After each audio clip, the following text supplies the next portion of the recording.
Housing board colony పరిధిలో ఖాళీ స్థలాలను నేడు వేలం వేయబోతున్నారు. హౌసింగ్ స్థలాల వేలంలో ఇటు ప్రశాంతంగా సాగేలా అవాంఛనీయ ఘటనలు ఎలాంటివి కూడా జరగకుండా పోలీసులు భారీ బందోబస్తును ఇప్పటికే ఏర్పాటు చేశారు.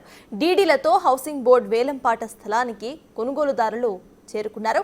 గృహ నిర్మాణ పథకాల అమలు వీలు కాని చిన్న చిన్న విస్తీర్ణం కలిగిన ప్లాట్లను గృహాల మధ్య అక్కడక్కడ మిగిలిపోయిన ప్లాట్లను వేలం వేస్తున్నారు. వేలంపాట స్థలానికి కొద్దిసేపటి క్రితమే బాలానగర్ అడిషనల్ డీసీపీ సత్యనారాయణ చేరుకున్నారు. మరోవైపు హౌసింగ్ బోర్డు ఆధీనంలోని భూములను చట్టవిరుద్ధంగా ఆక్రమించే వారిని ఇకపై ఉపేక్షించమని, వారిపై చట్టపరంగా క్రిమినల్ చర్యలు తీసుకుంటామని ఇప్పటికే అధికారులు హెచ్చరించారు.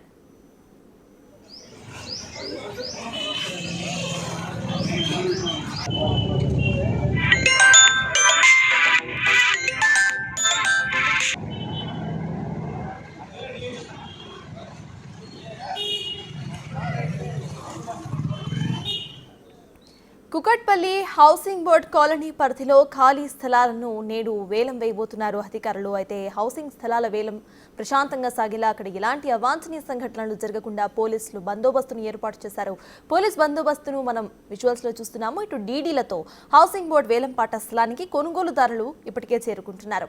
గృహ నిర్మాణ పథకాల అమలుకు వీలు కాని చిన్న చిన్న విస్తీర్ణం కలిగిన ప్లాట్లను గృహాల మధ్య అక్కడక్కడ మిగిలిపోయి ఉన్న ప్లాట్స్ ను ఇవాళ వేలం వేయబోతున్నారు అధికారులు. అయితే వేలంపాట స్థలానికి కొద్దిసేపటి క్రితమే బాలానగర్ అడిషనల్ డీసీపీ సత్యనారాయణ కూడా చేరుకున్నారు. మరోవైపు హౌసింగ్ బోర్డు ఆధీనంలో భూములను చట్టవిరుద్ధంగా ఆక్రమించే వారిని ఇకపై ఉపేక్షించమని, వారిపై చట్టపరంగా క్రిమినల్ చర్యలు కూడా తీసుకుంటామని ఇప్పటికే అధికారులు హెచ్చరించారు.